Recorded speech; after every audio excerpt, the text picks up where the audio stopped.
বালুরঘাট পৌরসভার ৯ নম্বর ওয়ার্ডের কিছু বাড়িতে কয়েকদিন আগে পানীয় জলে পোকা বের হয়, যার জেরে চাঞ্চল্য ছড়ায় বালুরঘাট শহর জুড়ে। এদিকে সেই খবর বিধায়কের কাছে এসে পৌঁছাতে বালুরঘাট বিধানসভার বিজেপির বিধায়ক অশোক কুমার লাহিড়ী বালুরঘাট পৌরসভার ৯ নম্বর ওয়ার্ডের সমস্ত বাড়িতে যান, পরিদর্শন করেন, এ বিষয়ে কথা বলেন স্থানীয় বাসিন্দাদের সাথে এবং বালুরঘাট পৌরসভা কর্তৃপক্ষের কাছে অনুরোধ জানিয়েছেন দ্রুত এই সমস্যার দিকে নজর দিয়ে সমস্যা সমাধান করার জন্য। বালুরঘাটের বিধায়ক অশোক কুমার লাহিড়ী জানান, দেখলাম যেটা যে রুমকি দত্ত আর স্বাগতা ভাদুরী এদের বাড়িতে গিয়েছিলাম, তো যেটা শুনলাম কয়েকদিন আগে জলের থেকে মাছ বেরোয়নি, যদি রায়খোর বেরোতো খুব ভালো হতো, কি একরকম পোকা বেরিয়েছে। তো এরা তো বটানিস্টও নয়, জুওলজিস্টও নন, তবে ওই রুমকিদির স্বামী উনি জোঁক চেনেন, বললেন জোঁক হতে পারে, কি হতে পারে ভগবান জানে।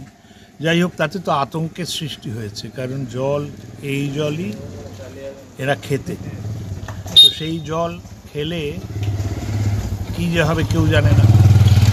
আমি এটা জিজ্ঞেস করলাম যে কত লাগে জল কিনে খেতে, জল কিনে খাচ্ছি, তো জলের দেখলাম যেটা ড্রামের যা দাম, তাতে একটা ছোট পরিবারেরও 500 টাকা খরচা হয়। আমার মনে হয় যে শাসক দলের হাতে মিউনিসিপ্যালিটি, এরা করছেনটা কি? এর থেকে জল বেরোবে, এটা তো পানীয় জল।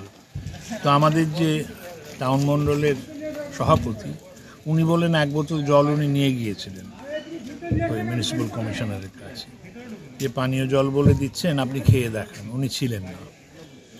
তা আমি মিউনিসিপ্যালিটির কর্তাদের কাছে অনুরোধ করব যে এই সমস্যার সমাধান করেন। এখানে বড় লোকরা থাকে না, মধ্যবিত্ত ঘর। বালুরঘাট থেকে রিপন ভৌমিকের প্রতিবেদন, নিউজ টুডে।